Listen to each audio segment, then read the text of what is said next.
பெங்களூரில் பெய்த கனமழையால் சுவர் இடிந்து விழுந்த விபத்தில் 7 பேர் பலியாகினர். பெங்களூரில் ஆரஞ்சு எச்சரிக்கை விடுக்கப்பட்டிருந்த நிலையில் பல பகுதிகளில் ஆலங்கட்டி மழை பெய்தது. ஓரிரு மணி நேரம் மட்டுமே நீடித்த கனமழை மற்றும் பலத்த காற்றால் பல பகுதிகள் வெள்ளத்தில் மூழ்கியதோடு 50க்கும் மேற்பட்ட மரங்கள் சாய்ந்து விழுந்ததால் போக்குவரத்து பாதிப்பு ஏற்பட்டது. சிவாஜி நகரில் பவுரிங் மருத்துவமனையின் 8 அடி உயர சுற்றுச்சுவர் இடிந்து நடைபாதை வியாபாரிகள் மீது விழுந்ததில் 7 பேர் பலியாகினர். மேலும் பலர் காயமடைந்த நிலையில் சிகிச்சைக்காக மருத்துவமனையில் அனுமதிக்கப்பட்டுள்ளார்.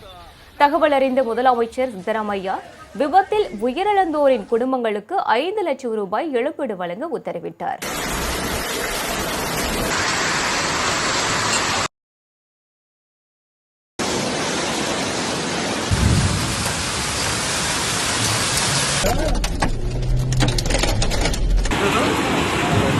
Good.